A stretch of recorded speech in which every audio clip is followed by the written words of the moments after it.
দুটো বাচ্চার মা হয়ে যাওয়ার পর থেকে আমার স্বামী আমার কাছ থেকে ক্রমাগত দূরে সরে যেতে লাগলো। না, এই দূরত্ব শারীরিক না, একসাথেই বিছানা ভাগ করি আমরা। প্রতিদিন শারীরিক সম্পর্কে দুজনকে তৃপ্তি দিই, কিন্তু আগের সেই আবেগ যেন আর কাজ করে না। রাতে সেই বিশেষ সময়ে কোনোদিন সে আমাকে পাশের বাড়ির ভাবি সাজতে বলে, আবার কখন বা আমি হয়ে যাই তার অফিসের কলিগ রীতা।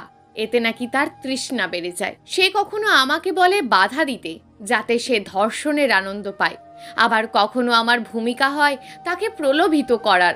প্রথম প্রথম আমিও তার এসব আজব কাজে সক্রিয়ভাবেই সাড়া দিতে লাগলাম। ভাবতাম, সে যদি এভাবে আনন্দ পায়, সমস্যা কোথায়? আমারই তো স্বামী। কিন্তু আস্তে আস্তে বুঝলাম, আমি এখন আর রত্না নেই। সে আমাকে কখনো শিলা, কখনো রিক্তা, আবার কখনো নিশি ভেবে ভোগ করছে, যার ফলে এখন আমার দেহে আমারই অনুপস্থিতি। আমি নানাজনের দেহের রঙে কেবলই তার কল্পনায় আনন্দময়ী নারীর দেহ বিশেষ। নিজেকে ঘৃণা করতে লাগলাম। বাচ্চাদের অজুহাতে ঘর আলাদা করে নিলাম। কি করব বুঝতে পারছিলাম না। কাউকে তো এসব কথা বলা যায় না। ক্রমেই নিজেকে নিজের মাঝেই গুটিয়ে রাখতাম। সারাদিন ব্যস্ততা, তার উপর রাতে আর একজনের অভিনয়, এমনি করেই কেটে যাচ্ছিল দিন, মাস, তারপর বছর। যেন নিষ্প্রাণ অনুজীব হয়ে বেঁচেছিলাম আমি। আমার বয়স যখন 37, সে সময় একদিন শপিং করতে গিয়ে দেখা হয়ে গেল আমার ছোটবেলার ক্লাসমেট সেই নম্র ভদ্র মানুষ আরমান ভাইয়ের সাথে। মেয়ের জন্য খেলনা খুঁজছি। সহসা একটা গুরুগম্ভীর স্বর ভেসে এলো কানের কাছে, ক্ষমা করবেন, আপনি রত্না না? এত বছর পরেও আমি লোকটাকে ঠিকই চিনে ফেললাম। আমার 5 বছর বয়সের বড় ছিল এই আরমান ভাই। আমার স্বভাব গুণে কোনোদিনই তার সাথে কখনো কোনো বাক্যালাপ হয়নি আমার। তিনিও ছিলেন খুব লাজুক আর গম্ভীর ধরনের, কিন্তু ক্লাসের সবার মুখে তার মেধা আর ভদ্র আচরণের কথা শুনতাম সারাক্ষণ। আর চোখে তাকে দেখেছি অনেকবার, কখনো দেখিনি নয়ন মেলে। আজ এই পরিপূর্ণ বয়সে আমরা দুজনেই কিন্তু অল্প সময়ের মধ্যে প্রগলভ হয়ে গেলাম।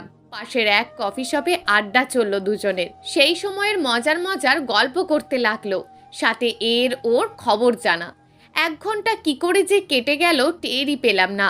লোকটা যে এত কথা জানে, এটা ছিল আমার অন্য বিরাট বিস্ময়ের ব্যাপার। আর এখন জানলাম, শুধু কথাই জানে না, ওই কথার ইন্দ্রজালিক মোহে রীতিমতো যে কাউকে মহাশক্ত করতে পারেন উনি। দিন দিন দুজনের মাঝে ফোন আলাপ বিনিময় হতে লাগলো। জানলাম তার 2টি ছেলে উত্তরায় থাকে। সরকারি ব্যাংকে বড় পদে চাকরি করছেন তিনি। একদিন আমার স্বামী শিয়াম ওপরতলায় যখন তার মায়ের বাসায় গেলেন, ভুলে মোবাইল আমার কক্ষে ফেলে গেলেন। তখন তার মোবাইলে বারবার মেসেজ আসার শব্দ শুনে আমি মোবাইল হাতে তুলে নিলাম। দেখলাম সেখানে তার অফিসের সহকর্মী শিলা এবং আরেকটি মেয়ের মেসেজ ও ভয়েস। সেসব মেসেজ ও ভয়েস শুনে পড়ে আমার কান লাল হয়ে গেল। কি অশ্লীল মেসেজ এসব! দুজনের ঘনিষ্ঠ মুহূর্তের কথা উল্লেখ করে মেয়েগুলো তার কাছে আবার মিলনের ইচ্ছা প্রকাশ করছে। সে ফেরার পর এই নিয়ে আমাদের দুজনের মাঝে উত্তপ্ত বাক্য বিনিময় হয়ে গেল। তার একটাই অভিযোগ, আমি এখন আর আগের মতন আকর্ষণীয় নই। আর কেন তার অনুমতি ছাড়া তার মোবাইল আমি ধরলাম, এই নিয়ে আমাদের মধ্যে তুমুল ঝগড়া হয়ে গেল। এক অসীম শূন্যতার মাঝে আমি ডুবে গেলাম এবার। নিজেকে কেমন যেন রিক্ত মনে হতে থাকলো সারাক্ষণ। এই অসীম মন খারাপের প্রহরে আমার মন ভালো করে দিতে এগিয়ে আসলো আরমান। দুজনের মাঝে কথা বিনিময় আর চ্যাট হতে লাগলো। সারাদিনে এই সময়টুকু আমার যেন পরম প্রার্থিত হয়ে গেল।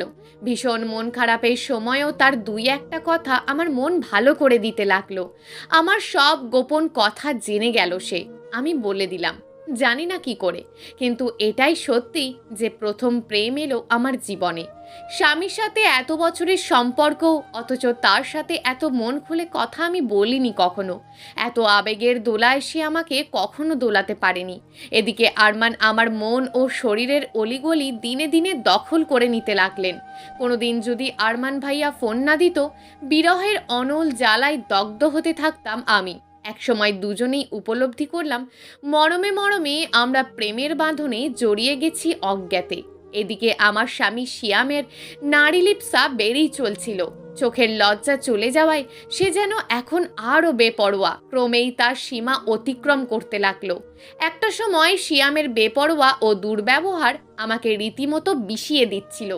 আস্তে আস্তে আমিও আরমান ভাই আরও কাছে আসতে লাগলাম। আমাদের মাঝে এক অপ্রীতিকর সম্পর্ক তৈরি হলো। আমরা গোপনে বিভিন্ন জায়গায় একসাথে ঘুরতে যেতাম। মাঝে মাঝে একটা সময় আমরা দুজনে মিলিত হতে লাগলাম। বুঝতে পারলাম শুধু মনেই না, আমার শরীরেও এখন তীব্র তৃষ্ণা তার প্রতি। দিন দিন কি যে হচ্ছে, মনে হচ্ছে আমার এই তৃষ্ণাও বেড়ে চলেছে প্রতিনিয়ত। এদিকে মাঝে মাঝে আমার স্বামী কোনো কোনো রাতে চলে আসেন তার তৃষ্ণা মেটাতে, কিন্তু আমি তখন হাজার চেষ্টা করেও তার প্রতি সপ্রতিভ হতে পারি না। অথচ আরমানের সাথে আমি অস্থির হয়ে যাই। সেদিন প্রথম আরমান ভাই যখন আমাকে বলেছিল, এই রত্না, কাল কি স্টার হোটেলে দেখা করতে পারবে, কথাটা শোনা মাত্র আমার আর বুঝতে বাকি রইল না আসলে আরমান ভাই আমার কাছে কি চাইছেন। প্রথমে বিষয়টা আমাকে ইতস্তততায় ফেললেও তারপর আমি রাজি হয়ে গেলাম। জবাবে তাকে বললাম, হ্যাঁ, আসতে পারবো।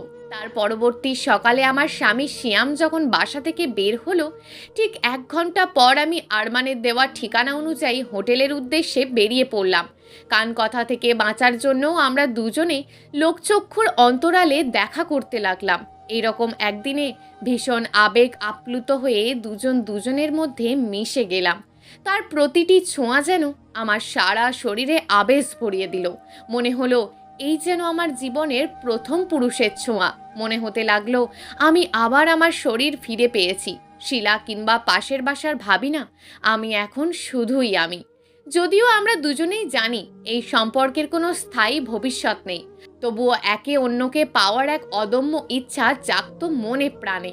এদিকে আমার স্বামী শিয়াম তার নারী লিপ্সা দিন দিন সীমা অতিক্রম করলো। সে মাঝে মাঝে বাসায় আসতো না, বিভিন্ন বাজে নারীদের নিয়ে হোটেলে সময় কাটাতো। তাই একদিন বাধ্য হয়ে আমি আমার বাসাতে সব জানালাম। আমার বাসায় তাকে ডেকে পাঠানো হলো। সেখানে আমাদের মধ্যে তিক্ত বাদানুবাদ হয়ে গেল। আমার পিতা আমাকে বলল তাকে ত্যাগ করতে। তিনি আমাকে বললেন আমি স্বাবলম্বী, আমার উচিত আমার নিজের মতন করে চলা। কিন্তু মা বড় বোনের মত তার বিপরীত। এই 38 বছর বয়সে এসে বিচ্ছিন্ন হওয়া আর 2টি ছেলে মেয়েকে অকুল সাগরে ভাসিয়ে না দিতে তারা আমাকে অনুরোধ করলেন। আমিও চিন্তা করলাম, অশালীন লোকটি যাই করে থাকুক তা কেবল আমার অবমাননা। আমার ছেলে মেয়েদের তো তার জন্য কোনো দোষ নেই।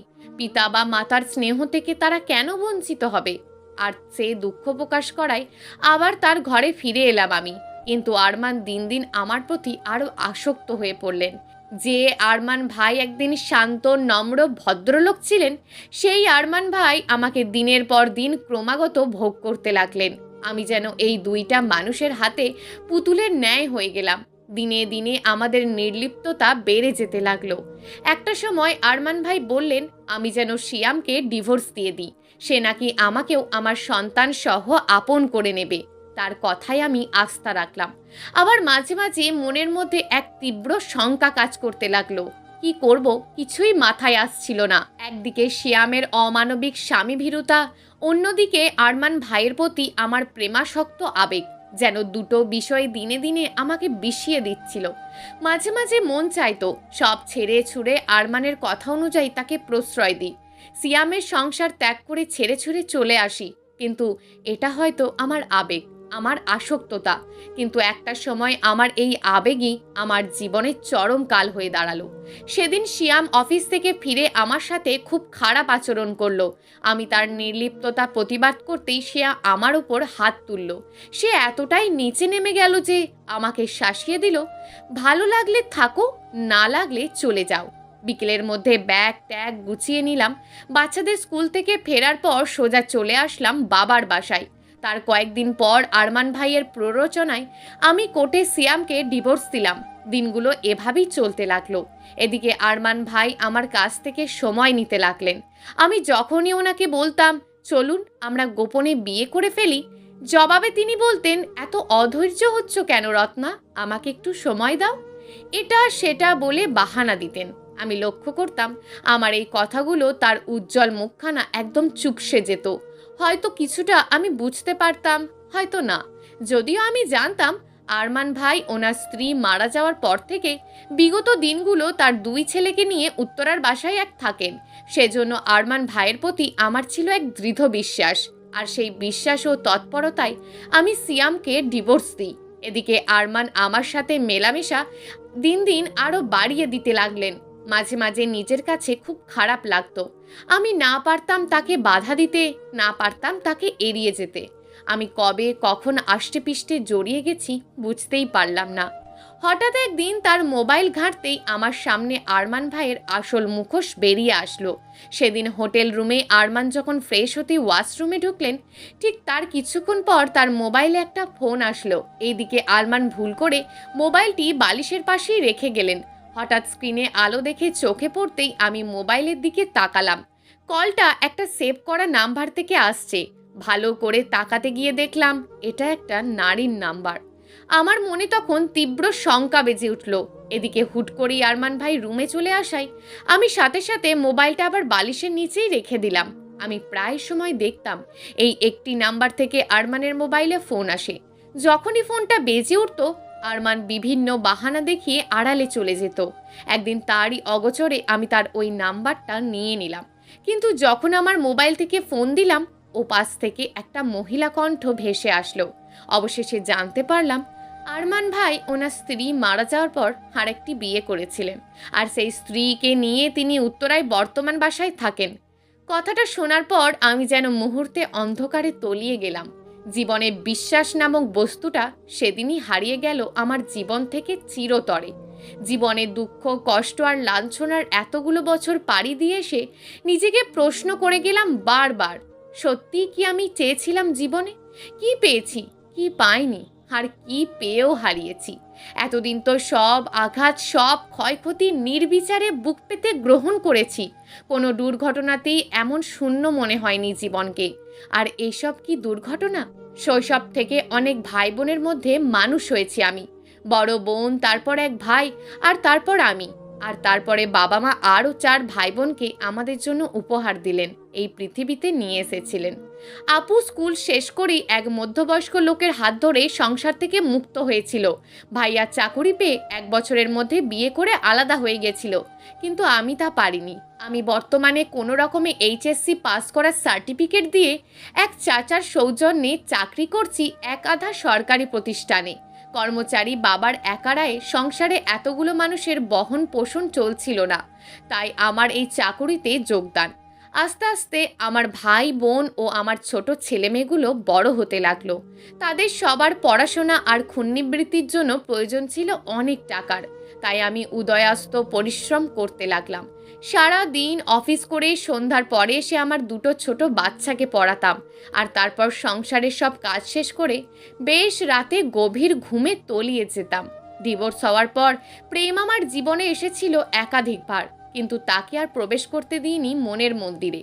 আমি জানি ওরা প্রকৃত ভালোবাসার হাত বাড়াবে না। তাছাড়া আমার যে অনেক দেওয়ার আছে পরিবারকে। এখন এসব কল্পরাজ্যে হারিয়ে যাওয়ার সময় কোথায় আমার? ছেলে মেয়েগুলো বড় হচ্ছে, দিন চলে যেতে থাকে। আমার ঠিক পরের বোনটা একসময় এইচএসসি পাস করে তার প্রেমিকের হাত ধরে নিজের সংসার পাতে সে। এর মধ্যে অফিসের এক সহকর্মী আমার জন্য বিয়ের প্রস্তাব নিয়ে আসেন। বাবা মা খুব ধরলেন। বাচ্চাদের তাদের কাছে রেখে আমি যেন নতুন সংসার পাতি, কিন্তু আমি জানি আমাকে বিয়ে দিয়ে দিলে এই দুর্মূল্যের বাজারে সংসার চলবে কি করে। বাবা মায়ের উদ্বিগ্ন মুখ থেকে আমি সেই প্রস্তাব ফিরিয়ে দিই। এরপর ধীরে ধীরে সবাই বড় হতে থাকে। বাবার অবসরের সময় চলে আসে। তার সামান্য পেনশনের টাকায় সংসার চালানো যে আসলেই কষ্টকর, তাই আমি মূল আয় উপার্জন করি হয়ে গেলাম। এদিকে কয়েক বছর যেতে ভাই বোন সবাই বড় হয়, স্বাবলম্বী হয়, আর তারপর নিজের ঘর গুছিয়ে নেয়। সব দেনা শোধ করে আজ আমি 43-এর শেষার্ধে।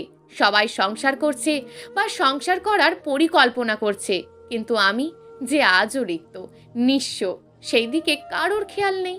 উল্টে অভিযোগ শুনি দেওয়ার নাকি আরও অনেক কিছুই ছিল আমার। সংসারের বেড়া দেওয়া পরিধিতে সীমিত করতে চেয়েছি নিজেকে। বাইরের সমস্ত আঘাত থেকে আত্মগোপন করবার একটা সম্ভোগবৃত্তি আমাকে প্রলুব্ধ করেছিল এই অন্তবাসী জীবনের দিকে। তাই হয়তো আজ আমি অন্তঃপুরে একা। আমার জীবনটা আমার কাছে আজ কেবলই এক পরিহাস মাত্র। আমি তো আজ ফেলে দেওয়া এক টুকরো টিস্যু মারত। ব্যবহার শেষে পরিত্যক্ত হয়ে পড়ে আছি একা। মহিয়সী কেউ বলে না আমায়, শুভাকাঙ্ক্ষীরা বলে বোকা, আর বাকিরা বলে যোগ্যতা ছিল না বলে একা রয়েছি। অন্য বান্ধবীরা তো ঠিকই তাদের সহচর জোগাড় করে দিব্যি সুখের দিন কাটাচ্ছে। ঘরোয়া অনুষ্ঠানে সবাই যখন এক হয়, কি আনন্দ আর কি উল্লাস সবার, কি মধুর স্মৃতিচারণ। জীবনে কে কি কষ্ট করেছে, কার কি অপ্রাপ্তি ছিল, কে কি করে বড় হিসাবে নিজেকে প্রতিষ্ঠিত করেছে, সেসব গল্প রান্নাঘর থেকে আমার কানে ভেসে আসে।